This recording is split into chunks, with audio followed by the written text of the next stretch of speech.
Well, hello, welcome once again to Pale Blooms and Beyond. Thank you for joining us today. And if you do like the programming you see on here on this channel and the musicians and the artists that I talk to, please hit the like button below and also subscribe to the channel. Ian Scott Massie is a singer, songwriter, musician, and artist who lives in Masham, North Yorkshire. At an early age, Scott took a mutual interest in both art and music. Since this is a channel about musicians, we'll mostly spend a majority of the interview talking about Scott's musical history, but there will also be time allotted to hear about Mr. Massie's art career. Scott's first album, Baby Sunshine, was released in 1976, and over the years has become quite the collector's item. Today, he teaches guitar and coaches rock bands at Queen Mary's School. And occasionally, you might find Scott playing live. He has several books on painting and poetry and has written for several well-known arts magazines. And my guest has had his work shown in galleries throughout Britain, with his principal outlet being the Masham Gallery in Masham, Wensleydale. Well, welcome, Scott. Thank you for being here and taking time out to visit. It's okay. Well, take us back to the beginning. Where were you born? Sure. I was born in London in 1952, and my family are mostly Scots, as you probably gather from the name. My father was a piper, so I grew up with lots of Scots traditional music. And I started performing when I was about 6, singing Scottish traditional songs around the Caledonian and Scots Society clubs. Okay, that's where that stemmed from. Yeah, one side of my family, my dad's is Scottish, so Yeah. I tend to have an affinity for Scottish musicians and artists. I've done quite a few interviews with, Yeah. from that heritage. Well, do you have fond childhood memories as far as, do you remember hearing music in the household? Yeah. From early on, I mean, not just my family, but my other relatives were very, very fond of music. So I was listening to anything that was current at the time. So obviously things like Lonnie Donegan, right through my teenage years, the Beatles, Stones, Who, all those people dominated stuff.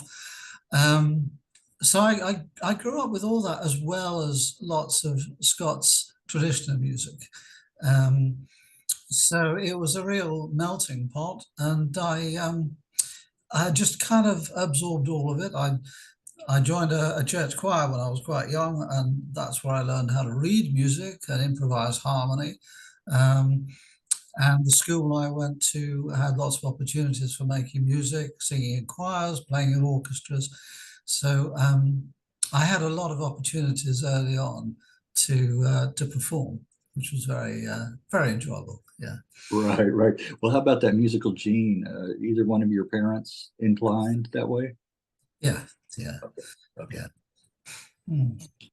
So when I was, let me see, when I was 16, I'd been writing a lot of poetry for a while, and then I started writing songs, but I couldn't get anyone to play them. So I taught myself how to play the guitar, and joined a band and started singing my own songs myself. So that would be about 1969, and at that time there were a huge number of folk clubs. I lived just outside London, so I was playing in the clubs around the west of London and in the home counties around London. And you could play every night of the week somewhere. There were so many opportunities, and the clubs were full. So you could get to play in front of an awful lot of people in a very short time. And it was a very encouraging atmosphere as well. A lot of the people I knew then, I still am in contact with. An awful lot of aspiring musicians, and most of we were just doing it for fun, really. Just that's just where it was, really. Yeah. Well, that's the way you start out, is because you enjoy it, Yeah, and yeah, it has to be that. yeah, But that's very interesting. Yeah, I'm envious of you guys across the pond because at that time and even up until recently, before COVID, probably there was a concert or shows almost every night. Like you said, in the clubs around town. You know, yeah, and we get so few and far between. Here where I yeah, am. Well, yeah. well, I think it's much harder now. There's far right, fewer opportunities. right, Um, I think the folk scene is still quite a good scene to get into. It's easier to get into than the pop scene or the rock scene. right. Because I mean, I've also played in rock bands and things, but so many pubs and venues have closed or turned into restaurants. Um, but there's still folk clubs to get into, so it's a good starting place for people. Yeah. Yes, Certainly it worth is. trying. Yeah. Yes, it is. Yes, it is. Well, Mhm. was the guitar the first instrument you learned to play? I think you No, mentioned that. I started off on violin when I was about Okay. 7. Okay. I wasn't very good at that, and then I went on to piano for a bit, and I still play the piano. Um, but when I started playing the guitar, that's when I really found my feet. You know, Yes. and I had a terrible, terrible guitar to start with, and I gradually moved on to slightly better things, Right. and yeah. Yeah. You never played the ukulele, did you? Oh, yeah, Oh, you yeah. did. Okay. Yeah. The thing is, I realized quite early on, once you can play one instrument, it's Right. quite easy to play others. So I got given a banjo by someone when I was about 17. Mhm. Um, he'd had an accident with his hand and he couldn't play anymore, so he gave me his banjo. So I started playing 5-string banjo, and I played ukulele and bass, and anything with frets. I think once you play the guitar, it's quite easy to move on to all these. And yeah, Right. Yeah, I heard doing these interviews, several musicians started out with the ukulele. You know, I yeah, guess it was inexpensive and yeah, less than a guitar. yeah, And then they graduated to the yeah. guitar. So, well, how about can you recall one of the first singles or albums that you got yourself that you bought? Yeah, I think the one that made a big change for me was Sounds of Silence by Simon and Garfunkel. Oh, okay. Um, Right. and I taught myself how to play Angie, which was on that album. Right. Um, but I also played Kathy's song, Sound of Silence, Homeward Bound, all of those ones. And at the time, I was playing with another guitarist who was a left-hander. So when I was playing with him, I was learning a lot from watching the mirror image of what Right. I was doing. Right. Um, and that was really great. That was like in the first band I was in, and so a lot of those songs, things like "Parsley, Sage, Rosemary, and Thyme," all those numbers, and also lots of Dylan at that time. But yeah, "Sounds of Silence" I think was a big one for me, um, followed probably by "Blonde on Blonde," Okay. and then Leonard Cohen's "Songs from a Room." I think those three were really, really got me going and as a songwriter as well. Very, very influential. Yes. Yes. Yeah, yeah, Well, how about can you recall one of the first concerts that you attended that you went to? yeah. I think we lived in sorry, Bless we you. lived in Slough, which is a town to the west of London, and it's a very, very mixed community. A lot of Asian people, a lot of Caribbeans, as long as Scots, as well as Scots and Irish and Welsh, all sorts of things. And so the first agent our band had was a guy who ran a company called Caribbean Entertainments. And so one of the first big gigs we got was playing at a club in Berkeley Square in West London. Um, so we were on with a Jamaican comedian, and then we were the kind of the big star. And that was really great. I do remember that one in particular, simply because it wasn't a folk club. This was actually it was called the Association of the English Speaking Peoples. It was quite a grand thing. Okay. And we were catapulted from, just doing stuff around church hall things into Right. and that was a big thing. It was great. Yeah. Right. Yeah. I like the, the whole thing about the Caribbean sound coming over there, and then, the ska and the high life music and the reggae, the different forms of it, Yeah. that took root, over Yeah. there and other places too. Yeah. Well, you mentioned you were in some bands. What was the first band that you were a part of? The first band I was in was called Barley Wine, very kind of folky name. Okay, it sounds And like it was me on guitar. There was another, the left-handed guy I mentioned. He was on 12-string guitar. it. We had a banjo player, and we had a singer. And to begin with, we did all sorts of stuff. We did a couple of songs I'd written, but most of it was things like When the Ship Comes In by Bob Dylan, we did, and for Emily, Wherever I May Find Her, Simon and Garfunkel, Right. Suzanne, Leonard Cohen, Wonderful. all that kind of stuff, yeah. Yeah. And we just played anywhere that we could get a gig, really, and yeah, it was a lot of fun. Yeah. Did you have any recorded material with that band? No, we never did any recording. At that time, recording was really expensive because you had to go to. You mostly had 4-track studios then. They were really quite small, but even that was expensive. So we never recorded, and I'm really sad that we never recorded. It would be lovely to have something from that. Right. So, yeah, Baby Sunshine was virtually the first recording I was involved in. Okay. And I've since made loads of other recordings, but that was the starting point for the recording side. Yeah. Okay. Well, let's talk about that. The cover, it was that a drawing of somebody that you knew, or? Yeah. Well, the thing is, the album was a joint thing between 3 of us. We weren't called Baby Sunshine as a band. The 3 of us, there was myself, Roger McCone, and Viv Ellis. Right. Now, Roger was my tutor at college in Durham, where I was learning to be a music teacher. And I was in about my 3rd year, and we'd become friends and performers. We played in public together. And Roger played guitar and bass.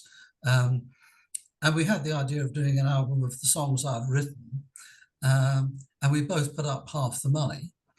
And Viv was a friend who was an artist, and she played recorders on the album, but she designed the cover. Oh, okay. And she based that drawing on Marry Unfaithful, who at the time was Mick Jagger's girlfriend. Yeah.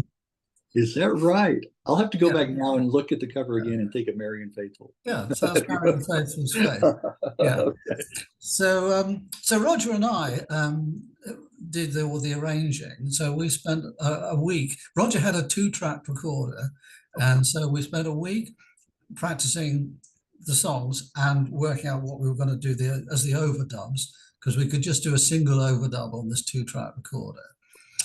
And then the 2 of us and Viv went into the studio, Durham University studio, which had a 4-track TIAC recorder, that was great, actually having 4 tracks to play with.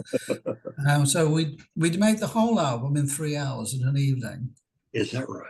Wow. And we were so well rehearsed, virtually everything was a single take. Oh. And then we put the overdubs on, and that was it. And it really, it convinced me that if you're going to do any recording, you rehearse beforehand. Right. So when it comes to it, it all flows. So because it was a joint thing financially between me and Roger, what we did was I'd written a bunch of songs, and Roger and I'd written some songs for a production of The Birds by Aristophanes, but as a rock opera. Okay. So the first few tracks on the album were my songs, And then there's a little group of songs that I'd written for the rock opera. And Roger and I had been part of the band for that. And then we decided to put some traditional songs in at the end. So things like Lord Franklin, Good King Arthur's Days, and that sort of thing. Right. So it was a bit of a mixture, really. And so of the songs I had at the beginning, the ones that I were part of my club act, the things like Ride Me Down Easy was very popular around the folk clubs. A lot of people were singing that. And You're the Road That Leads Me Home, which is another one. There's various versions that people have done of that. Those are my two. You just mentioned my two favorites on the album. Oh, right. On the whole album, both of those, yeah. And Patrick's Island was recorded by the JSD band in the 1990s, so that's out there somewhere. So yeah, it was anyway. It was really fun to make, and we sold the copies in no time at all. And I still have 3 copies left. Do you? So every time I look to see how much they're worth and think, I could sell one. Right. Hang on to those, until you find a good buyer. Somebody. Right. Well, I have to say, first of all, going back, where did Baby Sunshine? Where did that come from? Well, when I was 20. I went to France with 2 friends. We cycled from Slough down to near Bergerac in the southwest of France. We had some work there, working on at a chateau, picking fruit. But we cycled all the way down, and it rained for the first 2 weeks. It was absolutely horrible weather. And then one morning we got to this campsite at a little village called Montbron. And I'd borrowed a guitar the night before from a girl I'd met. And the sun came up that morning for the first time. It was an absolutely beautiful day. And I sat down with my back against a tree and I wrote Baby Sunshine. It just kind of just poured out. Okay. So it was such a happy song about, oh, thank God, the sun shines. Right, it's finally back. It's funny, it still makes me, it's one of the happier songs I've written. It really makes me very happy, and it's really, really, I just remember that so clearly. Yeah, and I did a book of my lyrics to celebrate having 50 years of writing songs, and somebody took a picture of me while I was writing the song, and the picture of me writing the song, long hair. That's on the cover of the book of the lyrics. So it's very nice. Okay, great. Yeah. Well, I really like the album. Going back and listening to all of it, very pastoral, my kind of folk music. Like I told you before we started, great guitar, and your voice is very easy on the ears. And that's continued. With your later material too. You talked about my 2 favorites. I mean, I can't pick which one I like the best. They're both wonderful songs. I also like You Make Me Feel Just Fine. That was a very early one. That was one of my first efforts. Okay. Well, let me ask you this: how long had you been writing songs before the album? I started writing. I wrote my first song in the autumn of 1969. Okay. And it was a terrible song called The Last Rose. You've got to start somewhere. And I wrote. And you know what it's like. After a while, you start to accumulate a few good ones. But there are an awful lot of ones that aren't very good. You have to go through that, Right. And I still write a lot. And I probably throw away about half of what I write. To get the good ones out, Oh, okay. Well, from what I've heard, they're all good. They're all good. Itis. At first, I didn't know how to pronounce it until I listened to the song. Itis is lost. Yes. Is that a traditional song? No, that is one from The Birds by Aristophanes. Okay. So it's a translation from the Greek. So Aristophanes was an ancient Greek playwright. So it's like over 2,000 years old, the lyric.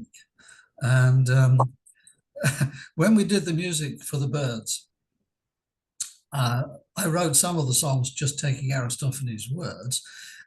For the rest of the production, we used Motown numbers. So we rewrote things like Baby Love and You Can't Hurry Love and things like Yeah, this. yeah, So yeah. thank God the copyright police weren't around at the time. They weren't there. They didn't catch it. Yeah. Oh, yeah. But Itis is Lost. Yeah, I really like that. It's got a lovely chord progression to Yeah, it.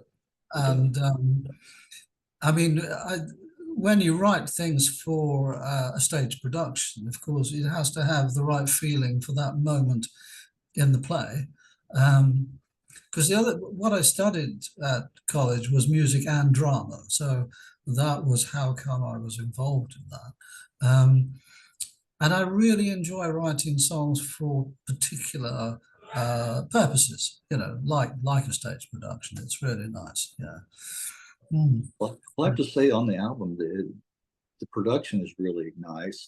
And it sounds like at times more than three people, you know. It Yeah, sounds like yeah, full band. Yeah. yeah. Well, we had a very good engineer who did a really, really superb job because I mean we didn't know anything about the technical end of mixing, and yeah, they did a really nice job on that. And I still think mixing is a dark art that some Yeah. yeah, some people just get it, and it's one of those jobs I'm always happy to leave to somebody else. Right, right. Yeah, If you have a good engineer, it really helps. Yeah. absolutely. Right. And when you listen to people like great engineers like Roy Halley, for example, who worked with Simon and Garfunkel, Yeah. you can just listen to how brilliantly they can turn something into something amazing. And yeah, so yeah, Yes. good Yeah. engineers are worth gold. Yeah, That's right. That's right. Well, yeah, another track, Far in Our Flight Faring. yeah. I wish it was longer. Yeah. Well, yeah. Now that one it was a rather odd track. I knew a really brilliant musician from Glasgow called Archie Fisher, who at Oh, the time was yeah. quite big on the folk scene, and Right. eventually became he had a radio show on Radio Scotland, Right. and he wrote a song called "My Own Sweet Marie," and it had this lovely tune. So I took the tune. I've spoken to Archie about this. He knows all about this. He knows that. I pinched the tune and I wrote a song to it. And I said to Archie, look, I've stolen this tune. Do you mind? And he said, no, it's fine. I stole it from somebody else. No, he's totally too. Okay. But then when I needed a tune from Far in Our Flight Faring, I used that tune again because it just fitted the whole mood of the thing perfectly. So Oh. it's a three times the used tune, uh, and but it's a lovely melody. Yes. I wish I'd written it, but it's yeah. So so where it originally came from, I don't know. It's just probably traditional, I think. Yeah, Yeah. Yeah. It yeah. sounds that way too. Mm. Look at the way you were. Nice harmonizing. And here's a reference to the birds. Uh, Yes, it wasn't the gods, but the birds who ruled the world. Yeah. yeah, I like yeah, that. I like that yeah, line. yeah. Yeah. It's got a nice feeling to Yeah. that one. Yeah, Yeah. yeah. Yeah. I mean, I think looking back at the album, I mean, I mentioned You're the Road That Leads Me Home was the song that kind of really opened up the clubs for me because Oh, that was the first one I wrote that other people really wanted to sing. And that was really nice. But one of the ones that meant the most to me was Patrick's Island. And I wrote that. I had a friend in the church choir who was a clarinet player, and he joined the British Army because he wanted to. Because in those days, you could get a great training as a musician in the army. oh, But he got posted to Northern Ireland during the troubles that we had over there. He survived, but it was a very horrible first posting. And I wrote Patrick's Island with him in mind because it's about, the divisions at the time in Northern Ireland that were really causing terrible tragedies for people. And yeah, it's so that one's very close to my heart as well. Yeah. oh.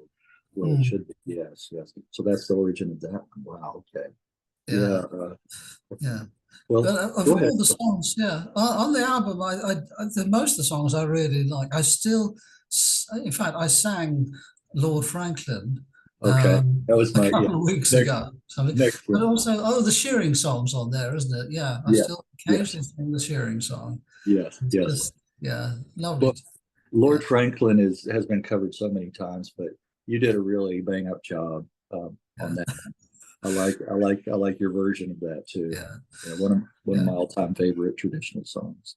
yeah. So many But of the folk songs are tragic, but I yeah, think that's what gets people, yeah, down in here, in yeah, their heart and soul. yeah, So. yeah. I mean, there's usually a high body count at the end of any night of Right. folk music. Yeah. And the original versions are maybe like 20, 30 verses, or more. They can go on never ending, you know. Yeah. But well, Hmm. go ahead. Did you have something else? Go ahead. We were Sorry. going. Was something else you were going to add or say? Yeah. Well, I was just going to say, when with Baby Sunshine, what I did was shortly after making the album. I mean, with about 6 months later, I met a violinist called Chuck Fleming who'd been with lots of bands, Right. and so we started doing the clubs together, me singing and him playing violin, um, and that worked really well. And he knew a publisher.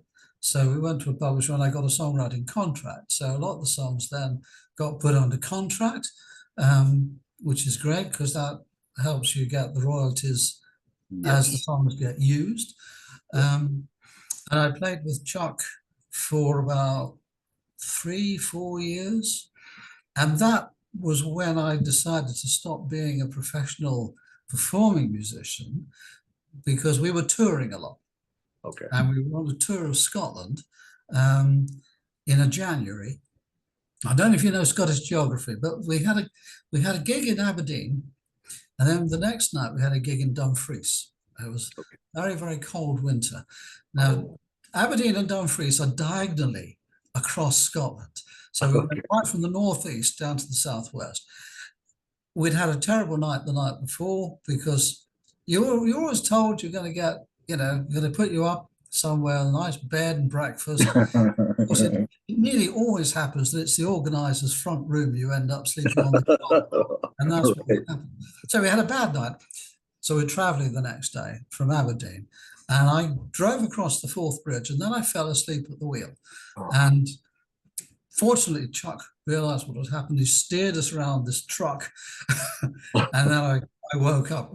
So it was at that point I thought, I'm really not enjoying touring anymore. Okay. So I decided at that point, from then on, I would only write songs for my own pleasure and perform for my own pleasure rather than trying to do it for money. Okay. So that was a kind of big turning point, Ah. which is why I didn't make any more albums for a while. Oh, okay. Yeah, you're a mind reader, Scott. That was my So I follow-up. thought, I thought I'd explain that, which is Yeah. why there's just this single vinyl album. Right. Right. And then the next output I've got is in cassettes and then CDs. So Yeah. yeah, yeah, Yeah. Because it was I mean, so promising, and it very solid album. So yeah, I'm sure you've had that question yeah, posed to you many times. Why yeah, no follow up and yeah, no more material? Yeah. So yeah, and I guess that's part of the reason why I haven't really discovered your material. yeah, Because there were no more releases. yeah. But there's I mean, there's I think I've got about 60 tracks on Spotify and Apple Music and that sort of. There's lots of stuff out there, Yeah. and YouTube, of course, But Right. yeah, Well, if you don't mind, I mean, I don't want this to be all about, every, particular song, but I was going to mention yeah, some that I've listened to that I really, mm, enjoy and say, and get your, backstory again, same kind of thing, your, yeah, sure. inspiration behind it. You're a wonderful wordsmith, I have to say. Uh, and I can see why you've, written books of poetry as well, because you have a really nice way of writing and phrasing things. And I noticed that a lot of your songs are about times of the year, seasons, changing in seasons, and that kind of thing, and that those are really nice, really Yeah, nice. I mean, I write all the time, and some of them turn into songs. I think, as far as the wordsmith thing's concerned, I was I was influenced partly by songwriters, particularly, as I say, Leonard Cohen, Joni Mitchell. Lyrically, I think both of those had a big influence on me, but also the poet Dylan Thomas, um, Okay. after whom, Bob Dylan took Bob his Dylan, name. that's right, that's Yeah. right, that's right. But Dylan Thomas, I just love the way he uses the sounds of words, and you can convey so much without describing something as it is, but Yes, just dropping in words which make the pictures appear in people's heads. that's right, that's Uh, right, that's a very satisfying thing to do. that's right. Um, yeah, And I can see why you're also, I mean, hand in hand, the artist, because your artwork speaks to me too, you know, and yeah, it's kind of like, your music complements your artwork and vice versa. How could it mm, be any other way, you know? And yeah. Well, I mean, the art thing. Although I mentioned my father was a musician, but most of my family on my mother's side were all craftspeople. So they were gilders, they're covering things with gold leaf, and they were carvers, dressmakers, tailors, all sorts of creative things. So right from an early age, I was encouraged to draw, make things, and so that kind of meant that I started painting just like most kids do. It's just that I never stopped. I just kept on doing it. Um, and then when I was at college, I mentioned Viv, who played on Baby Sunshine, Viv Ellis. yeah, Um, she and her boyfriend were both screen print artists. So they taught me how to screen print. So these days I paint and I screen print. So while I was a student, I was actually starting to sell work in local galleries. yes, But again, that just started just for fun. Um, but as the years went by, and I became an instrumental teacher in schools. That's what I did. So mostly teaching guitar, and then specializing, as you mentioned, in coaching teenage rock bands. That I kept painting all the time, but gradually the painting started to take over because I became more and more successful as an artist. And and so in 2018, I stopped teaching music completely. Um, and so since then, I've just been an artist. I mean, I'm in my 70s now, so but it's just it's a nice, as you're an artist, the thing is, if you keep doing it, yes. you gradually get better and better known. It's David Hockney said it's an old man's game, and it Yeah. really is. It, Right. the older you can get, the longer you can paint, But I still do it because I love it. It's just so to be able to make music and make pictures as well. Right, right. But and with the painting, I like going down themes. So I'll often write a book about something like stories from a certain area or something like this, and then I'll paint pictures to go with the stories, and then I'll hold an exhibition or a series of exhibitions, and that's so I like to really kind of plow a particular furrow and Yes, yes. get to know And it. Yeah. and your landscapes, I almost would say moody landscapes. You're not afraid to use darker tones, which No, are the tones that make up a big part of my life. So yeah, that's why I can appreciate that. right, And yeah, the artwork inspiring the music and the music inspiring artwork. yeah, yeah. Going both ways. I'm sure. I'm sure. Well, yeah, and I think it's a long tradition. If you look at, well, you look at people like John Lennon, for example, studied art, was a Right. musician, the members of Blur, Yeah. um, Yes. and now these days you look at people like Bob Dylan, who has a painting career as well as a music career. Joni Mitchell's another one. Of course, she painted all her own album covers. So I Yeah. think the two go together, and often you might have an idea about something you want to say, and it might work as a song, or it might Yeah. work as a poem, or it might work as a painting. Right. So it's sort of, I think it's almost like all art is one thing. It's Right. just which aspect works for you Right. in a particular situation. Yeah. So In particular, some of the songs that I saw on your YouTube channel that you put to your art, you had, I mean, nice videos, and they really complement each other, so well. So I want to go back to mention some of the songs. I'm gonna miss you. Great track. That one reminds me. That one reminds me of Cat Stevens. right. Oh well, of course. Yeah, Cat Stevens. Yeah, I learned how to play Moonshadow, Wild Yeah, World, all those. Yeah. yeah, yeah, yeah. Yeah, that one was written. My son, when he was 16, went to India to. It was on one of these kind of sponsored trips. They went to the Himalayas to help build a primary school, and he was there for about 6 weeks, and it was during the summer, and I was really going to miss him. So I took my guitar to a woodland nearby and just sat down and wrote the song. And he went off and had a great time and came back. But the song kind of, it's like a lot of songs, I think, songwriters write. It's like a diary. It was a moment in time.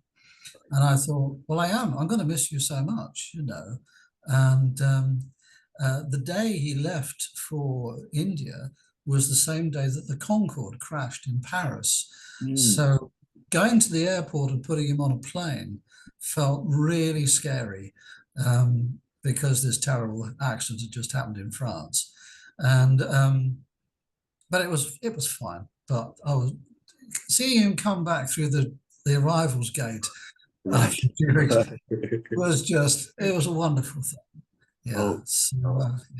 wow, Yeah. But he's a musician now. He's got his own band, and we record and sing together quite regularly. Well, Not performing. go ahead and put in a plug for him. What band is he in? He's in a band called the Laser Guided Misfits. Okay. Right name. And they're Sounds like me in my youth. Maybe I don't know.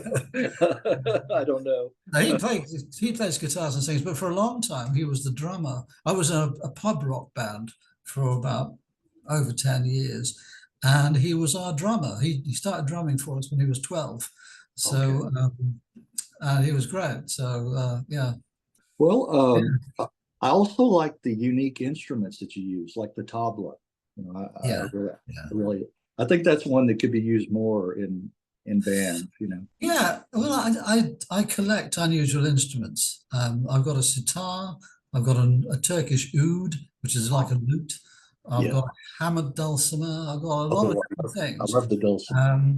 Yeah, and I've got a couple of banjos and various things. It's great when you can drop a really interesting instrument into a track. And bouzouki is one of my favorite ones to use as well. Yeah, so it's it's just because it's so easy just to think, well, I'll just do guitar and voice, maybe a bit of bass on there. Yeah. But rather than getting a drum kit sample or something like that, using a tabla or a djembe, I've got a couple of African drums. I've got a lovely Indian one, which is it's like a pair of tabla, but it's all in one drum. It's made of mango wood with a little head at one end, a treble head, and a bass head at the other. I find all these things really, it's great. Stick them on a track, and immediately it doesn't sound like anybody else's. That's right. But it very not. Yeah, I enjoy the fact that you do insert those in different songs and stuff. Yeah. You make my day. And I love the line, "You make my dreams seem a little closer and my fears seem further away." Yeah. Well, this is basically around my other child, my daughter, who my mother died in 2005, and on the anniversary of her death, my daughter sent me a message to say, "Hope you're doing okay, Dad," and that's why the song starts. I see you sent me a message, a few words to let me know you care. So going to get emotional now. I'm sorry, I didn't. It's okay. No. So that's where that song comes from. Now, at the time, I was playing in a band called The Wrong Elephant, and we were all multi-instrumentalists, and we had a guy who played trumpet, piano, and didgeridoo. So Oh, on yeah. the track, Yeah, there's this didgeridoo. Now, the song was written in E, and it's got these funny kind of chord shapes. But because the didgeridoo player only had an E flat didgeridoo, we had to down tune everything to fit the didgeridoo. Oh, just that. Oh. Yeah. But it's also got an Appalachian dulcimer on there as well, which is another little thing I absolutely love. I think it's great, and it's a little it's quite a small one, and it was made for me by a friend in Durham when I was living there. But it's just a lovely thing, and yeah, I love the sound of Appalachian dulcimer. You get it in country music quite a lot. Yes, yes. Yeah. Yes, you do. Yes, you do. Yeah. Yes, you do.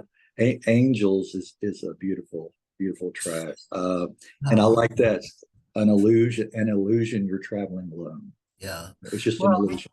Again, this was written. You see, a lot of the songs are write about family, and the angels in the song. I have three cousins who are very important to me. They're all older than me, so I'm the baby of the family, and they are huge support to me through my life. And so, that's what that one's about. And at the time, I've been running a kind of like a little orchestral music group for years.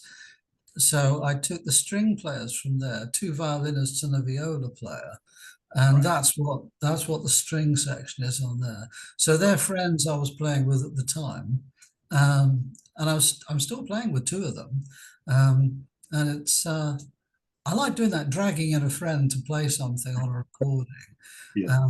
But Angels,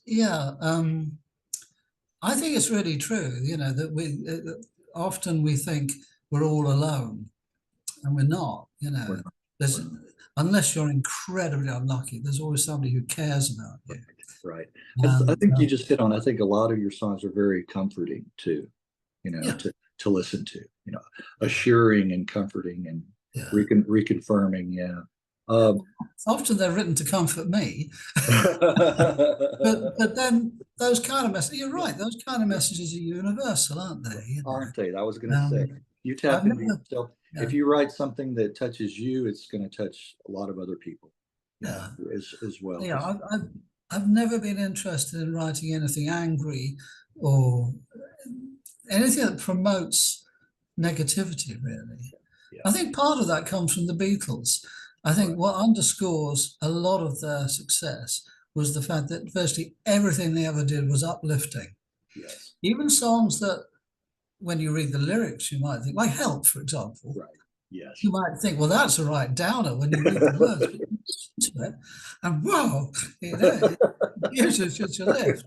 And I think there's so much to be said for making music that makes people happier and comforted. You know, it's a tough world. Yeah. Right. And it's okay to be vulnerable, you know. Yeah. Like I said, like with Help, you know. Yeah, absolutely. We're all vulnerable. Yeah.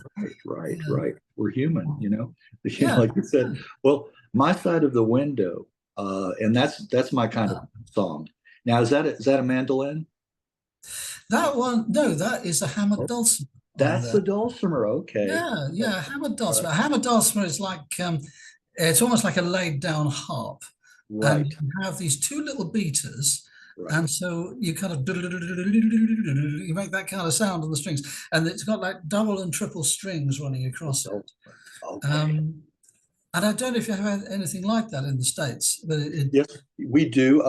I remember going to a medieval festival, and they have it here in the springtime, and they were selling those. I didn't buy one, but there was somebody there showing, and they said it takes the technique of playing a drum.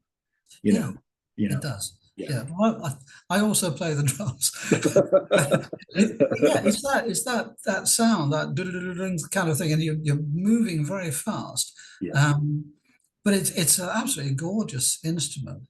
But that one was now that was a song where I was feeling very down, but I think the instrumentation is what brings it up, and the pace of the song. Yeah. And because again, this was around the time my mum died, and I'm looking out the window. We live on the marketplace in Masham. So it's pronounced Masham, by the way, not Masham. Okay, thank And you we for live, correcting me, man. it's this great big marketplace where they used to sell lots of sheep in medieval times. And in the middle of the marketplace, there's the old market cross and some trees around it. And it's really lovely. But on that particular day, it was about as gloomy as you can get, middle of winter, really grey, and like charcoal colours, So, All right. and I was just feeling a bit low. So it's a song about feeling low and trying to get yourself up. Right, Yeah. So, right. Well, those kind of songs speak to me. A lot of times, people say, "Well, you like depressing songs, whatever." Not really. It's not so much that. It's just, sometimes you got to go down, to be lifted back up. You got to dig down sometimes and feel yeah. those emotions, and don't try Yeah. to avoid that, and No, be in the moment, that kind of thing. So absolutely. yeah, Yeah. yeah. Yeah. Well, the last time I held your hand, Oh. now this track, this one, You're hitting all the emotional ones. Yeah. hitting you all That, the yeah. emotional. This one gives me Yeah. those goosebumps. You know what I'm talking about? When you hear a Yeah. song Yeah. and you start Okay. feeling it, and Yeah. the goosebumps start rising up, and Well, very emotional. this is again associated with my mum. Okay. A few months after she had died, I wrote that song, and it was about the night she died, and I'd been holding her hand, um, and the song talks about your clouds were in the sky this evening, and she had a room in the hospital where you could look out. And there's a line of trees, and I remember it was a lovely evening, and the sun was going down. It was this beautiful evening, and I was sitting by her bed and holding her hand. It was just as simple as that, really. And it was just one of those lovely things. But I think it's a rite of passage for all of us losing our parents. And I'd written a song about my dad that means a great deal to me. He died when I was 20. I was quite young. I wrote a song for him called "It's a November Kind of Day," and I think this one, "Last Time I Held Your Hand," is like a companion piece to that. That was one I had coming up. Oh, yeah. A November kind of day. Okay. Yeah, I Yep. was very lucky with my parents. They were lovely, lovely people, and both very interested in music and literature. They got me reading a lot of stuff, listening to lots of music. My mom was mad about swimming and playing tennis. I still played tennis about 3 times a week. Oh, well, good, good. And yeah, so I miss them hugely, but it was their time. But that's what that song's about. And I think for most of us, it's like when someone dies, someone close to you, there are kind of echoes that go Yes. on. And every so often there's a little something that reminds you, or you think, oh God, I wish they were here so I could tell them about that, and it's that sort of feeling. And yeah. So yeah. Well, speaking of mother passing, Emily, that's my mother's name. Yeah, And the song that you yeah. have, and Well, she just passed away yeah. at 91. She lived to be 91 Oh, this wow. Yeah, August. Just what, 3 months ago? Yeah, in right. August she Yeah. passed away. So that one means Oh, that really means something a lot. Yeah, special to me. Yeah. yeah. Well, Emily in the song was only 16. She was in a car accident, Okay. and she was a girl who lived just along the street from us, but I knew her quite well. And yeah, it's just one of those really sad things. Somebody Right. dies before their life really gets going. Right. But Right. yeah, but it's such a lovely name, and oh, you must miss her terribly. Yes. Yeah, Yes. yeah, It's mm, still pretty new. We're get yeah, we're getting over it, but of course, living to 91, we expected it, at any yeah, time. yeah. So she lived a full life, and she was able to pass away in her sleep. So that's the best. That's what she That's wanted. good. That's good. That's what she wanted. So yeah. Mhm. Now, "Summertime" for a while, another beautiful track. Uh, Right. little more upbeat this time, a little more upbeat. And then again, the songs about the seasons and the time of year, referring Yeah, it was. I was coming home from teaching at school, and when you come to Masham you come out of the Vale of York, and Masham's in Wensleydale, which is one of the Yorkshire Dales, and you come over the hill, and suddenly you're looking down on Masham, and it was an autumn evening, and the lights were just coming on in the town, and it was horrible weather, and so I'm driving home basically, and it was just basically that image in my head. And the cars on the long hill run slowly, run down to lights bright and yellow, like stars come to town. Yeah, and it just, and again, I had the same string players on that one, and it was just, I remember the session we recorded that, and that was just recorded in our house. We have a nice music room, and it's got a good sound to it, and but yeah, that's how the song happened. I'd been driving home, and I parked up the car, and I just sat in the car, and I got a notebook, and I just wrote the song. It just came like that, like a lot of the best songs do. And it was, so it's the middle of winter, it's a horrible day, and yet because of the woman I love, it's summertime for a while. Right. And then a follow up to that, winter's over. I'm glad to see the sun chasing off the shadows. Oh, well, that's a very new one, and we're just about to start work on a proper album for that one. So that one is just, I put that track out there, but we're going to do, I'm going to be working with another fiddler. Years ago in 1989, I did a series of tracks for an album called Colours in My Life, and there was a fiddler called Tom Leary who played on that. Now, Tom's quite big on the English folk scene. He plays with people like Fairport Convention and that sort of stuff. Anyway, so we've kept in touch. We've done a couple of things, and we had a chat recently and decided we'd do some recording together. So that's one of the numbers we're going to work on together. But so that's quite new. And I have this thing, I think a lot of people do, this time of year, I think it's quite hard for a lot of people. I don't know what it's like in Texas, but here, you see, it's really dark really early, and it gets colder and colder and colder. And then just before Christmas, there's the winter solstice, where suddenly the days start getting longer again, and the sun starts coming back. And for me, and I think a lot of people, you go through this period of getting darker and colder, and you get to that point, and then suddenly there's hope, and I think this is almost like a pagan thing. This is why they made stone circles, so you could tell when that sun started coming back the other way. So that's really what that's about. Winter's over, it's been there, and now it's not. So what is it? I stayed awake all night. I lay awake all night. My thoughts like silver fishes, counting stars I couldn't see while you were sleeping. And it's about lying awake and worrying and thinking, oh, this is grotty, But hey, okay, winter's over. So it's a hopeful song. It is. Far Away.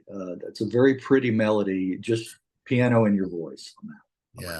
I wrote that. I'd gone on holiday without the kids, just me and some friends, and we were in Scotland, and I spoke to my daughter on the phone from this very remote place, a place called Ardnamurchan, which is this little remote peninsula sticking out from the west of Scotland. And I rang up and had a chat with her, and I just felt so far away from her that that's what the song's about. It's about me looking around at what I could see.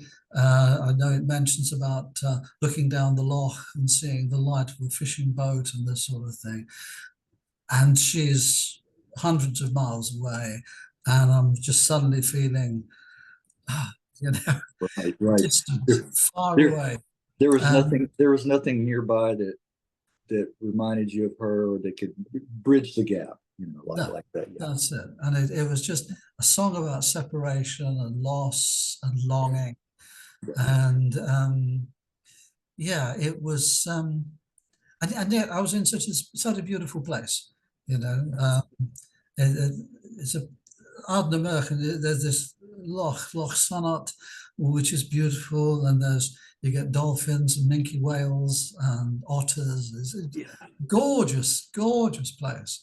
So it was one of those, yeah, one of those really amazing moments in life, but somehow it really touches your heart. And I think for a lot of people, when they're apart from their loved ones, and you do have those moments, oh, I like it where I am, and I wish I was somewhere else sometimes.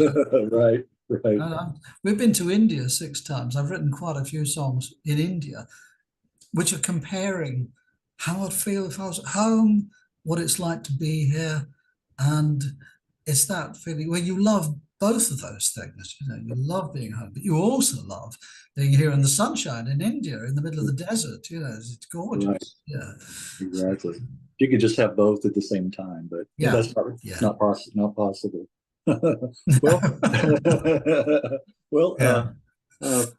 Lay your weary body down. Now that one to me is almost a gospel type song. It has, it has a bit of a feeling like that to it. Yeah, this is when the children were very little, and one of them, I can't remember, had been in tears at bedtime, and very, very small child crying, and gradually they drop off to sleep, and it's sort of it's like, well, nothing bad's going to happen. Daddy's here. It's okay, and you're really tired. Just lay your weary body down. But yeah, I think it's got a gospelly feel in the same way that Bridge Over Troubled Water has. It's right. Probably channeling that kind of way of thinking. Right. Do you have children? Yes, I do. I have an 18-year-old. Yeah.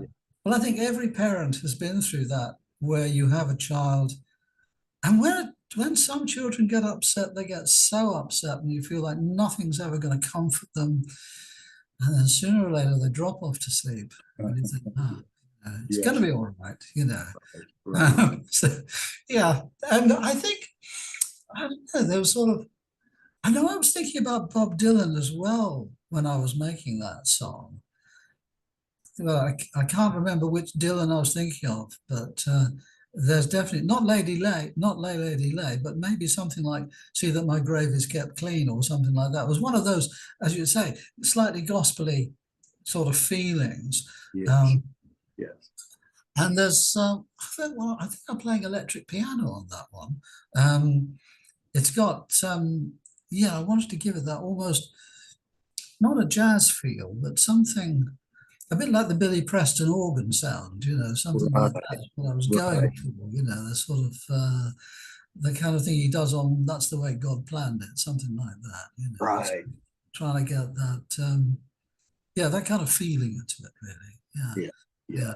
Because I think with a lot of songs, you write the song, but then you want to find a way to get the feeling of the song. And for me, a lot of that comes down to the harmonies and the instrumentation as well. Right. It's hard to say. I think it's hard to write a very soothing song with a banjo. Yeah, right. It's that kind of thing. Although having said that, the McGarrigle sisters do that. But, so I think sometimes you write the song, and then I will often make little recordings of myself with lots of different instruments and trying to find that kind of sound. And I think that's something that certain musicians do. I don't think all musicians by any means, but I think some musicians go looking for the sound that's going to suit the song. So that song hung around for a long time before I recorded it. And I think part of that was just trying to find that right feeling, sound-wise. Yeah. Well, you have so many songs that you've written recorded, how do you keep from repeating even just parts of songs? They all sound so different. Well, I think partly it's because I'm consistently aware of it's very easy to fall into the trap of songs sounding the same. And I think you can look at a lot of bands and see where they've fallen into that trap. So what I do is I will often write songs on different instruments. So I'll start a song on the guitar, or I might start on the piano. What I'm doing at the moment is I'm using a guitar ukulele quite a lot, which is like it's like a very short guitar, which looks a bit like a ukulele, and it's tuned a fifth above where a guitar is normally tuned. But what I've done is I've got it in this tuning. I saw an amazing guitarist last year called Chris Wood, and he plays his guitar in a really mad tuning, which goes C, G, C, G, C, D. And I thought, well, I'll take that and I'll put it on the guitar lately, but I put it into F, C, F, C, F, G. Okay. So, Okay. and then started playing with it and trying to find the shapes that would suit, trying to find the chords within that tuning, And so it's a way when you start doing that, of course, what comes out the other end isn't going to sound like anything else you've written, Right. because you've kind of changed the whole scenario. So that's what I try and do.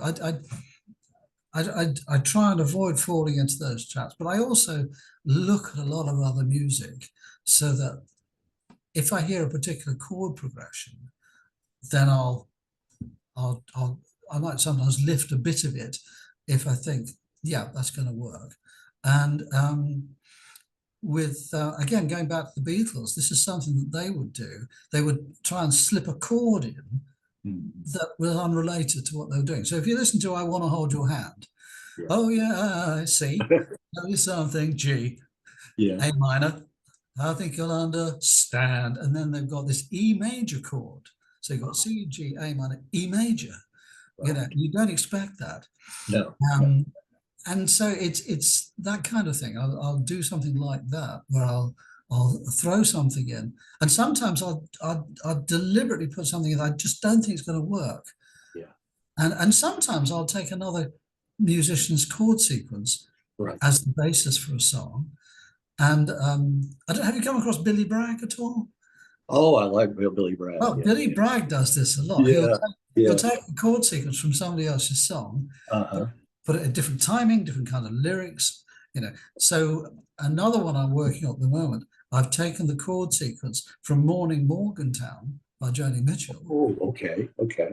But I've turned it into this song, which is a waltz. So it's a completely different timing. Okay. And so it forces you to come up with different solutions rather than thinking, oh, C, F, G, A minor, going down the usual road. And you have to do that. Otherwise, everything would just end up sounding the same. It's a constant innovation. I was going to say, well, being aware of it, like you said, not wanting to fall in that trap. And thank goodness for the Beatles that we progressed beyond the 3-chord rock and roll, Like most of my generation, I've learned so much from the Beatles, and I go on learning because they were so remarkable, incredibly inventive. I've never been interested in musicians who stay just doing the same thing all the time. Right. So Paul Simon's a good case, you see. Look at Paul Simon. He's got ska stuff in there, Cajun music, African music. He's obviously doing the same kind of thing, changing. I was going to say, the thing about kind of reinventing yourself, continually reinventing. The same thing with Bowie. Bowie did that. Yeah. That's why he never grew old. He was always innovating, and doing something different. Well, I wanted to mention Middlesmore, another one. Now you and that's you and Donna Brewer. Yeah, Donna. Donna and I, we've been singing together now for 32 years. Oh. When she was 18, she came to an audition for the pub rock band we were putting together. It was me and the bass player, a guy called Martin, And Donna came along. And so we sat down together and we sang through I've Just Seen a Face by the Beatles. Because I just said, tell me a few songs you noticed, and she mentioned that one. So we sang that. We're still singing that one. Are you? But Donna's got this lovely, lovely voice. And she's also one of those people who, when she's on stage, the audience love her. And there are some people who just have that. And they're just gold dust, because there's so many musicians get on stage and they just turn the audience off. There's something about them. They're either arrogant or they're dismissive. But somehow there's something about her personality which is so warm, and she's so lovely to perform with. So we've just been doing, as I say, we've been doing this for 32 years now. So yeah, we did Middlesmore. I'm really interested in places that have a kind of spiritual resonance. And one of the things in the north of England is that there's an island called Lindisfarne, which is just off the coast of Northumberland. Yeah, the folk band. Yeah. Well, and the folk band. Yeah, well, that's where they got the name from. The name, right. But in Lindisfarne, in the sort of 6th and 7th centuries, there was this little community of monks, and several of them went on to become saints, and they travelled all over the north, converting people to Christianity. I'm not a Christian, by the way, but I'm interested in the stories.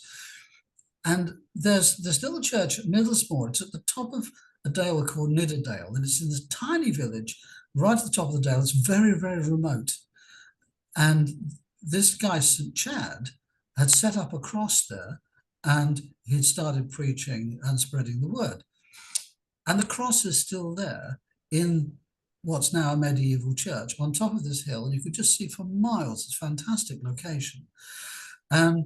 So the story in the song is about how this guy is fleeing from the Vikings who'd been raiding. They raided Lindisfarne, the first place they raided in Britain, and how they're rampaging. And he and these other guys are spreading this word in the teeth of these barbarian invaders.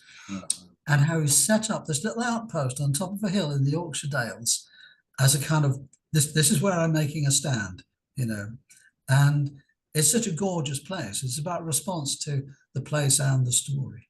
So that's it. Anyway, Donna sings this so beautifully. We were very lucky. We'd booked a studio near York, and a lovely engineer, a guy called Colin Potter, another of these brilliant engineers you just sometimes meet. And we spent a couple of days recording there. And the sound he got from the two of us on this album that we did was just wonderful. And that particular track, it's just one of my favorite ever tracks that we've recorded. I'm so glad you picked out that one. Oh, yes. I really enjoy her voice. And the two of you, working together really comes across really nicely. Yeah. Well, we have a lovely time, and sometimes we just get together for lunch or something, But it's just some musicians you meet and you think, I never want to lose touch with this person. Right. Yeah. That's special. That's special. Yeah, special. Yeah. And I want to. Speaking of special, Detectorists. I watched that TV series. Yeah. Somebody recommended from across the pond. Recommended it. I really enjoyed it. I really enjoyed the whole series. It gives you it's a good story. It's just a really good story. But that you did the cover. You covered that. Yeah. It's one of the best portrayals of male friendship, I think, ever. Right.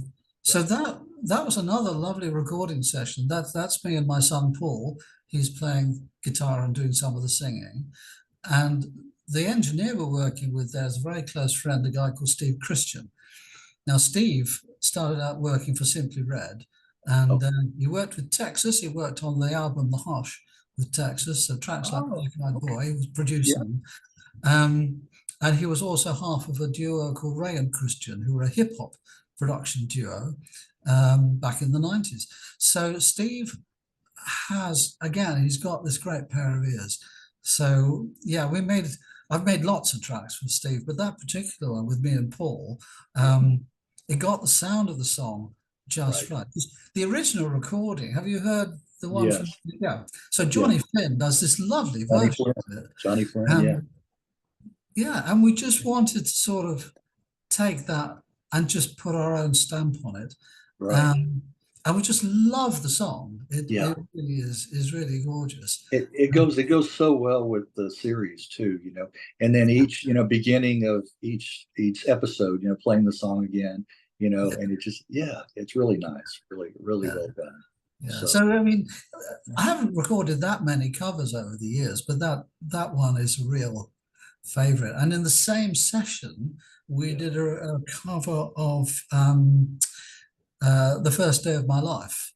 Okay. Because uh, is it? I can't remember. Oh, who's the band? God, I can't remember the name of the band. It's gone. Anyway, but yeah, and again, that one worked really nice. We started off with me playing the ukulele, and then Paul comes in on the guitar, and then I Yeah. think I put some bass overdub on that as well. It was just, again, it was just a lovely little session.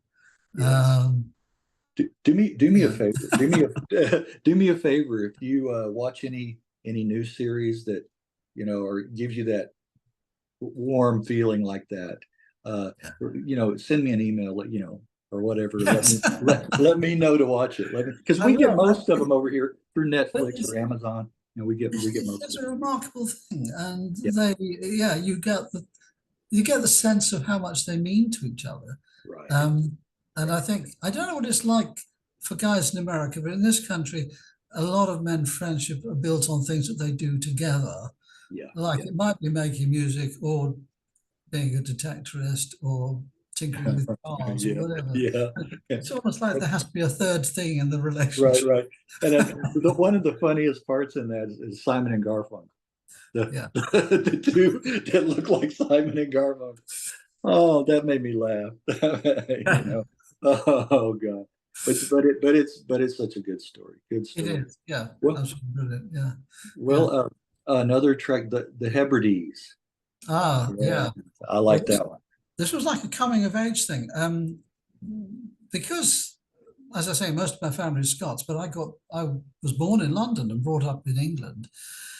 But I had a very Scottish upbringing. So a lot of it was about eating Scottish food, haggis, trout, pheasant, all sorts of things like this, tatties and oatmeal and this sort of stuff. Yeah.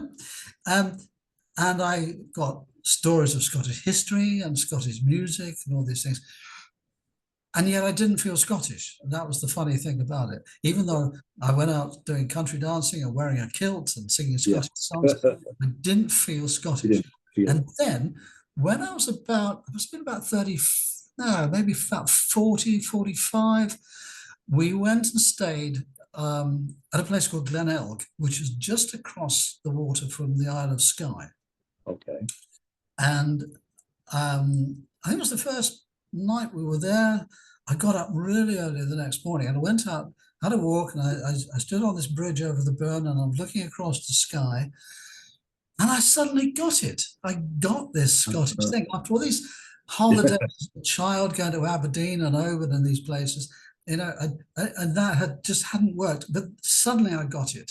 And I thought, yeah, I understand now. I can feel my relationship to this place. Right. And it was like finding a cultural identity. There you go. Yes. How Yeah. that happened, I don't know. So that's what the song's about. Right. It's about looking across the water to sky and the sun coming up, and it's sort of, I mean, a lot of the song is just descriptive about what I'm looking at, you know, boats riding as the tide's coming in and all this kind of thing. Yeah. And it's a lot of it's influenced by a song that my dad used to talk about. He told me the words of the song, and it's called the Canadian Immigrant Song, and it was written by somebody who was leaving Scotland to go in Canada, like a lot of my relatives did. A lot of them went to Right. A lot of them did States. immigrate. Yeah, to Canada. You're right. Yeah. I've got loads of relatives. For some reason, they've ended up in Cedar Rapids in Iowa. Okay. There's another bunch in Connecticut. Anyway, Uh-huh. the Canadian Immigrant Song goes from the blue waters of the Misty Islands Mountains divide us and a waste of seas, but still the heart is strong, the blood is Highland, and we in dreams behold the Hebrides. And it's this great little poem. Right. And that was running through my head when I was thinking about this. And then again, I just sat down, got some paper, and I wrote the lyrics straight off. I didn't have the music at that point, but I just did that straight off. And I love doing that song, and it's got some really weird chord changes in it. Yes, it does. Yes, I really don't understand how it works chord-wise, because it like changes key halfway through. But it seems to do the trick. But it works. It does. Yeah. And for me, it still brings that home to me, that sense of discovery of part of my thing. And I think a lot of people, I know a lot of people who come from different cultures who end up being in a different culture to where their parents have been. And I think a lot of people feel this. Why don't I feel this affinity with, why don't I feel Jewish enough? Or why don't I feel Pakistani enough? Or, it's that feeling of wanting to believe and understand this thing, but not getting it. So when I did get it, wow, it was fantastic. Yes. It's about being at the right place at the right time, in your life. It wasn't meant to hit you until that point, all come together for you. So, yeah. Well, just a few more, I promise. Always with me. Right. Well, this one, we have a game in this country called Conkers. Do you have that in America? I don't. What's it like? What do you do? Okay. A conker is the nut from a horse chestnut tree. Okay. It's like a brown nut about that size, so not very big. And what kids do is they put a hole through the middle of it, and they put it on a string. And you have two people, and they each have a conker on a string, and you have to try and break the other person's conker by swinging your conker at it. Oh, is that okay? So I thought this might be a very British thing. I don't think that we have anything like that. I don't have the right trees. That's the thing. Anyway, right. At the end of Masham Marketplace in the churchyard, there's a conker tree, which is where the kids from the local school always go and pick up the conkers so they can play the game. Okay. And I was going for a walk. I walked across the marketplace and into the churchyard, and I picked up a conker. So the song starts with, I pick it up and it's round and shiny, a conker fallen from the chestnut trees. Bright as a jewel, and my thoughts fly to you. You're far away, but you're always with me. And it's about my son, Paul, because he was one of those kids who'd go and pick up the conkers and play the game. So the song goes on, and it's me imagining Paul. He's only about an hour away from me, he lives in Newcastle, and he's a gardener. So the song goes on about me thinking about, well, what's he doing that day? And it's about him.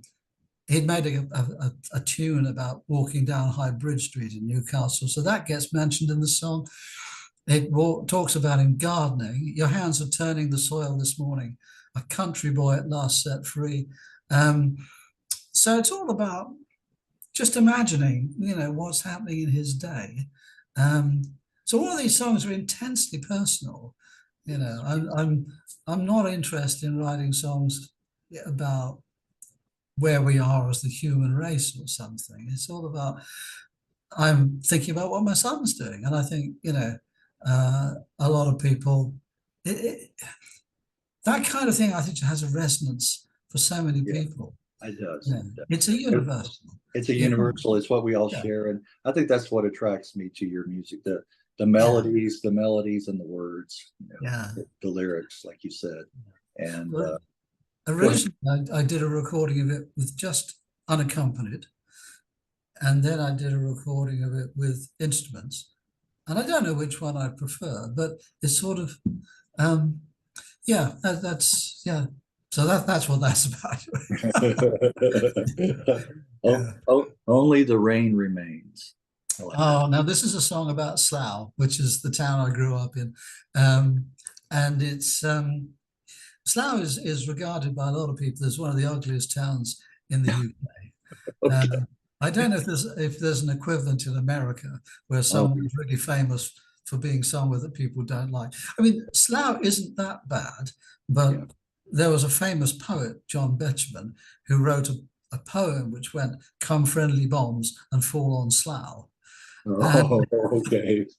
and the British version of the sitcom The Office, I know you have an American version, Right, right. the Office was set in Slough as a way of saying, Oh, that's what it we've was. written this terrible sitcom Yeah. and we're going to write about the most terrible place. So Wasn't Slough it gets a wasn't very it bad, done wasn't it done in England originally and then we copied it? Or was it vice versa? it's called The Well, Office. yeah, but I mean, Yeah. wasn't it done there originally and then we copied it? Yes, it was done originally, yeah. That's right. Yeah, it started Just in Britain. like Steptoe and Son with Yes. yes Yeah. Yeah. yeah with Sanford and Son. We borrowed that one Yeah. too.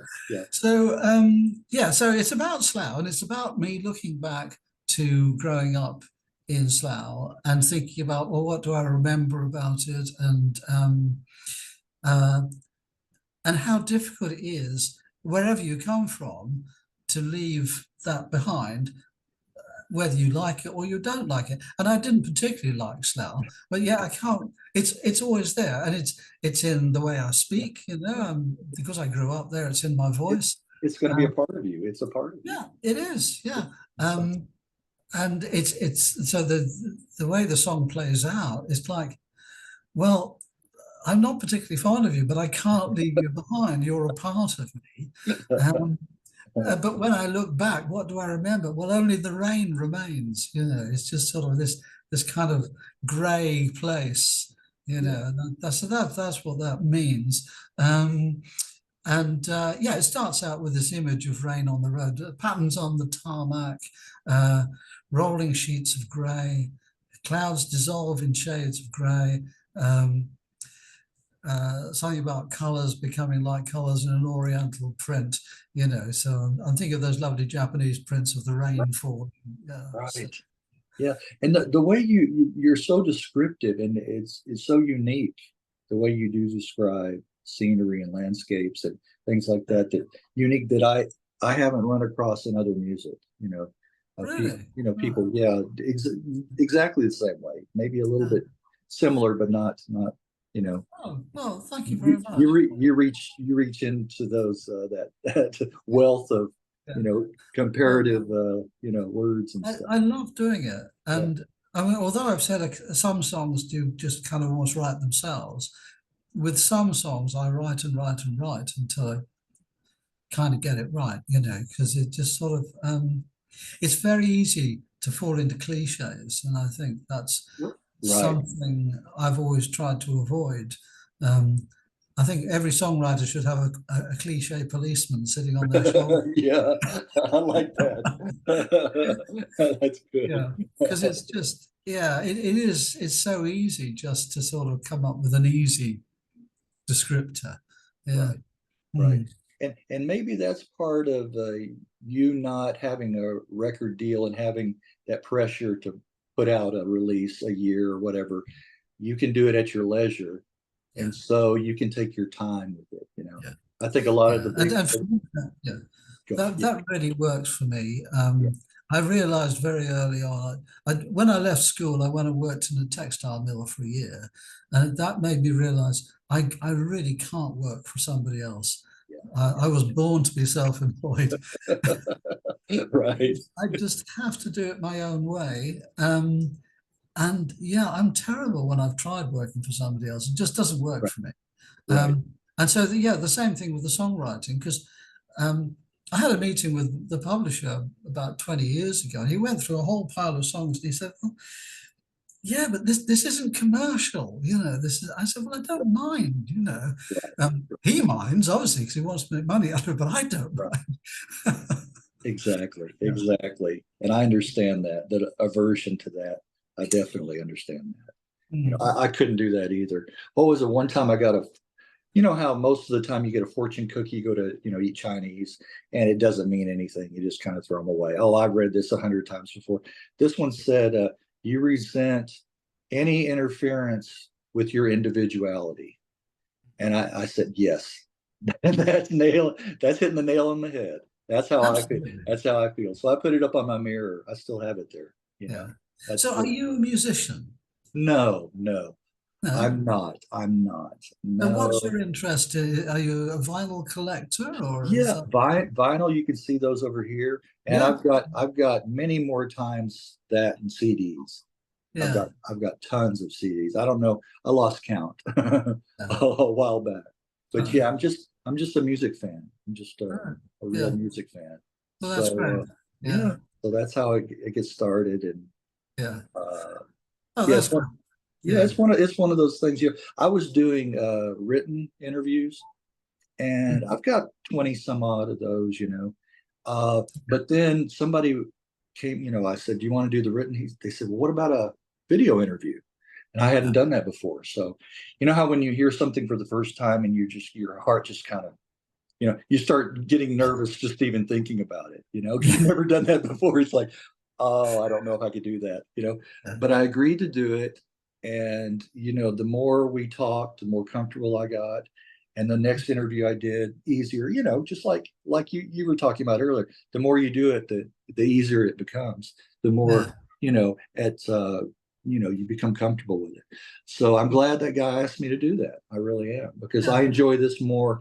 With the written interview, you can, it takes a lot of time prepping the questions and sending it out. And you may not get responses for months, or No. answers No. to them, and they're a little bit too contrived a lot of times, the answers. Yeah. The per person has Yeah. time to think about his answer, right? And I like these because Yeah. they're of the moment. They're, you know, Yeah. you know. Yeah. I must say, I like this kind of thing because you're just talking off the cuff and That's yeah. right. That's right. And that's what I enjoy about it, spontaneity of it and Yeah. everything. So, a couple more. Yeah. Sure. I'll limit Yeah. to. Go ahead. That's okay. This is the first time that I've just gone, interviews just over the songs mostly, talking Yeah. over the song. Um, Another year. Sorry. Oh, another Ano- year. Another Right. year. Okay. This was written about my 20th wedding anniversary. Oh, And we'd gone away to celebrate. We were in a little town in Morocco called Essaouira. And Essaouira is on the Atlantic coast, and it's got an old fortress. It's like an old town enclosed by these fortified walls. Very old, very beautiful.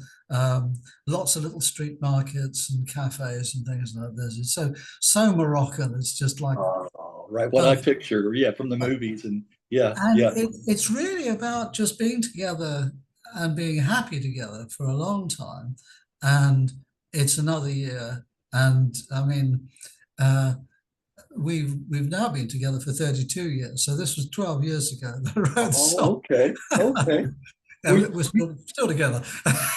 you beat me by 10 years. We just celebrated our 22nd. Oh, So well, so congratulations. so there Yeah. we go. I'll go Yeah. back 10 years. You go Yeah. back 10 years in time, and we're at the same time period. Right.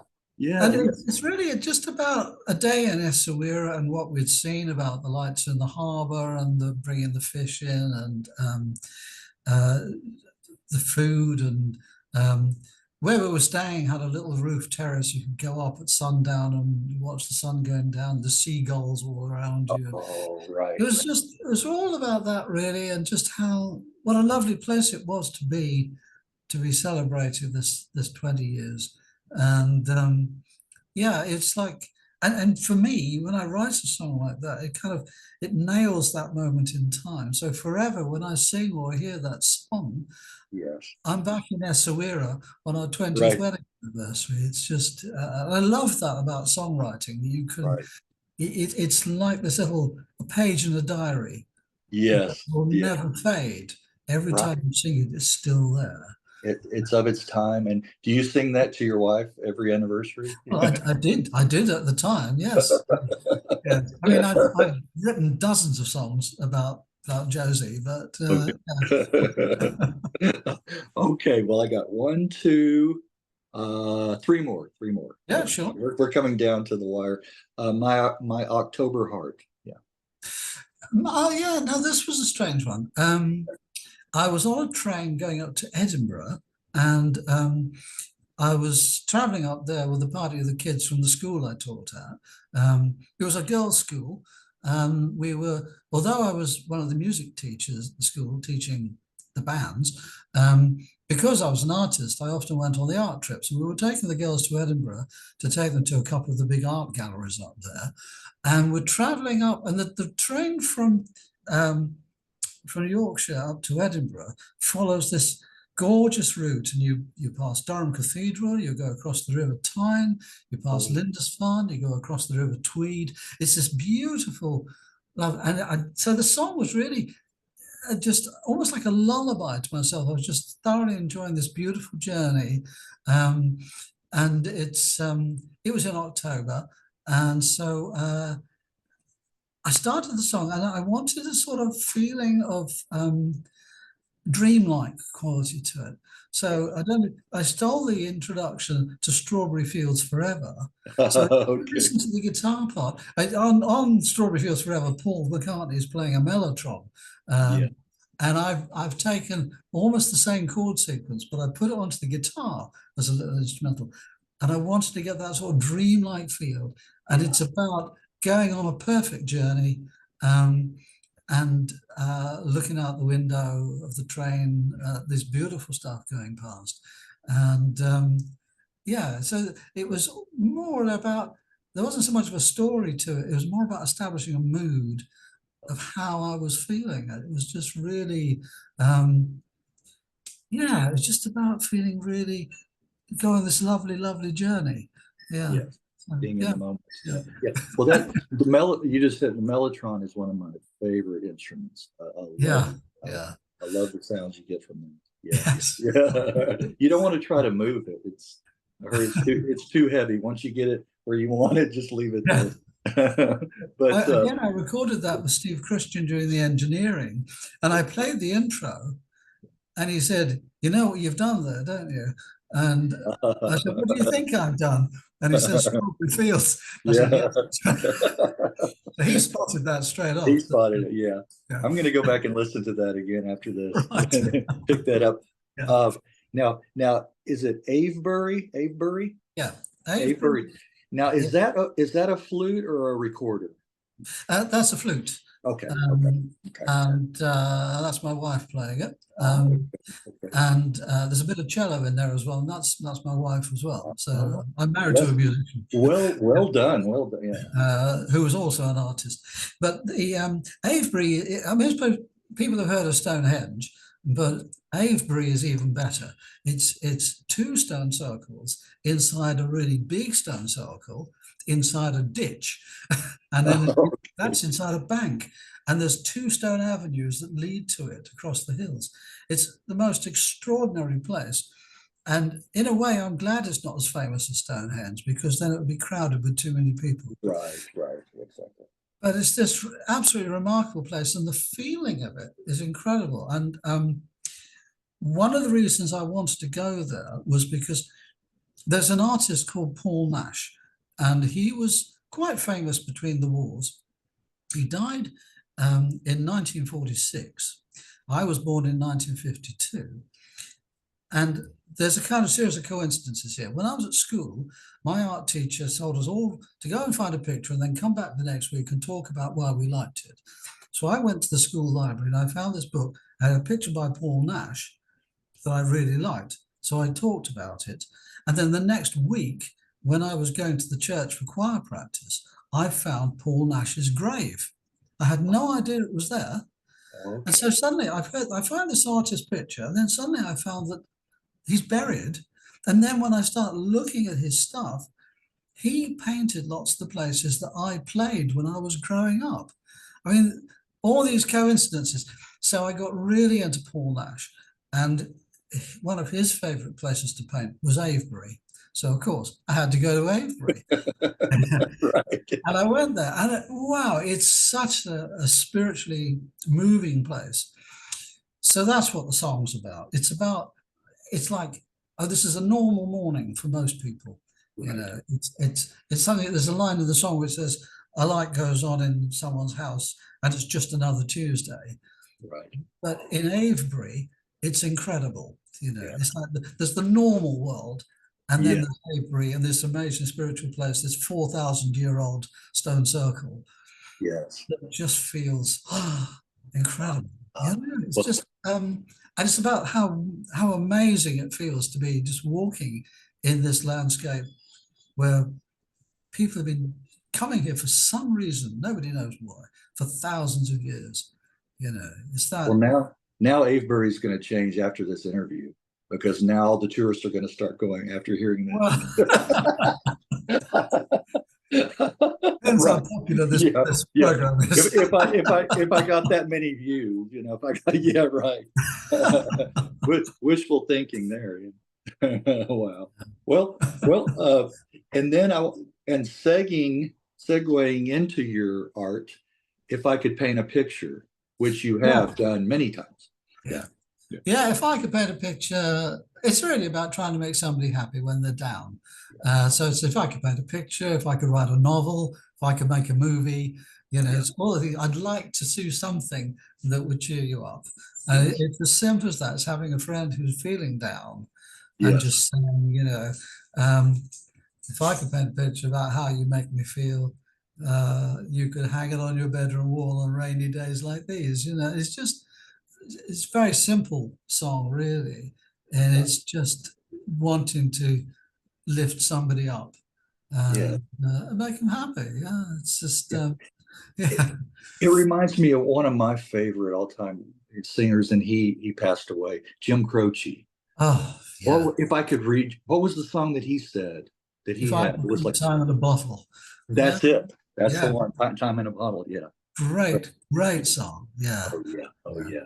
I loved his voice, and sadly how he died so young yeah, too. yeah. Well, No. well, you mentioned Paul Nash. I'm imagine he was one of the inspirations for your work. Who else? Who else? What other artist? There's an artist called John Piper who painted a lot of architecture. I believe architecture has the power to make us happy. If we go to somewhere that's got beautiful buildings, people find they're uplifted. Sometimes it's just a cathedral or something like this, but sometimes it might just be a beautiful house or something. And I think the way Piper painted architecture made me want to do it in a way to try and make people say, "Look, this is lovely. Go to these places and really enjoy them." And it's kind of like if I'm in a beautiful building or I see a beautiful building, like today I was in Worcester Cathedral, for example. I'm staying with a friend in Worcester, um, and it's magnificent. It's just this most gorgeous building, and you know, if you'd been in, let's say, in a supermarket or something, and you go into this cathedral, the feeling is so different. Yeah. The supermarket, the cathedral, wow. And so Right.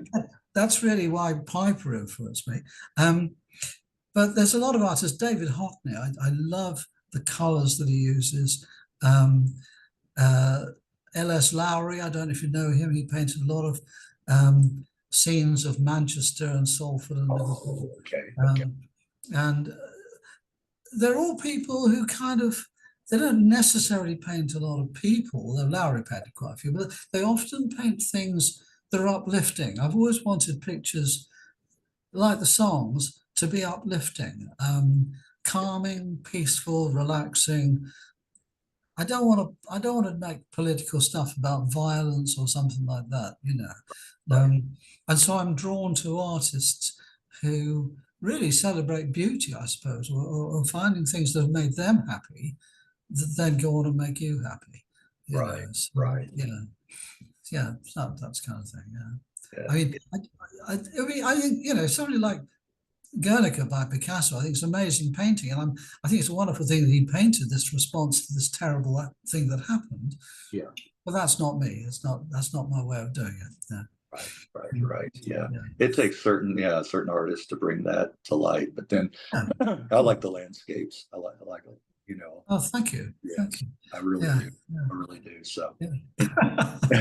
and you can feel the warmth sometimes just emanating, coming Yeah. from those too. So. Well, yeah, and I think I'm drawn to warm colours as well. Yeah. Yeah, I like things that are not too distinct. I like them almost kind of like misty and things in a way. I like to be atmospheric, Yeah. and I like people to sort of make up their own mind about the pictures. I don't want to paint pictures that tell you exactly what you should be thinking about it. I just kind of like want to put it there and, make it look the way it makes me feel, and then hope that it makes you feel the same way. So that's right. Leave it up to the individual interpretation. Yeah. Exactly. That's good. That's where I'm coming from there. Yeah. Yeah. Well, do you have any showings coming up, or recently? Have you had any exhibitions? Or? I've got a bit of a break between exhibitions at the moment. The next really big exhibition is in January 2026. So I'm working towards that. And it's an exhibition called Northern Soul. And it's one of a series. I've done about 5 Northern Soul exhibitions focused on different parts of the north of England. Okay. And this one is in a place called Beverley, which is it's very close to Hull, which is a very industrial city. Yeah. But Beverley is one of those, it's got lots of different layers to it. In the Middle Ages, it was famous as the place where St. John of Beverley had a shrine. And this shrine was visited by a couple of kings before they went off to war. For some reason, I don't know why, they chose to want to have the blessing of St. John of Beverley before they went off to war. But the town also has a shipbuilding history. And it's a very beautiful town. So I'm working on lots of ideas around that at the moment. So it combines lots of things that the North is famous for: industry, spirituality, lots of different things. So that's what that's about. And I wrote a book called Northern Soul, so that will be part of the exhibition. That's right. I did read that. I did. Right. So that's the next big thing I'm working on. But what I do every month is I do a live thing called Watching Paint Dry. So talk about that. Yeah, one evening every month, I paint a picture in an hour, and I have a Zoom audience from all over the world who watch me paint a picture. So, that's on this Thursday. So even if I've got no exhibitions or anything going on for the time being, I have this once a month thing. So every month, it's like I'm doing a little live 1-hour exhibition. And I really, really enjoy doing that. So yeah, that's very nice. Yeah. Well, thankfully you had some experience with Zoom before we did this too. So many have never used Zoom before. And it's a learning curve. It's a big learning curve, but it is. Yeah. But once you get it, you have the audio and video working. That's mainly. Well, it's fascinating. When we started doing it, we thought we might get a few locals watching. Right. And then the very first one we did, we had somebody from Italy, someone from Greece, and somebody from Seattle. Right. And so we thought, oh, this is not what we expected. Exactly, Yeah. And that's what's so good. There's good and bad about technology, but the upside is, you're able to talk to people like yourself from across the pond, and I've talked to others, from other countries, and it does bring us closer together in that way. Definitely. Are you about all talked out? Yeah, I think I'm done. If you have more questions, that's fine. Right. Can I stick a fork in you? You're done. As they say, stick a fork in me, I'm done. Yeah. Well, I can't think of anything else, unless you have something else you wanted to plug or bring up or mention. Not really. I mean, all I can say is that if people want to hear my music, it's on, as I say, Spotify, Apple Music, and a few others. I've got a YouTube channel. Right. My website is ianscottmassie.com. And if people want to see my pictures, if they look up Masham Gallery, that's the gallery that handles all my work. So that's probably all you need to know. And of course, I'm on Facebook and Instagram. So if you want to follow me, go right ahead. Yeah. Well, good, Scott. I've really enjoyed it. I appreciate your time and for sharing and going back in the time machine with me. As I Okay. stated. Well, thanks for asking me. I really enjoyed having a chat. Well, I appreciate it, Scott. And I Okay. will send you a copy of this in a week or so.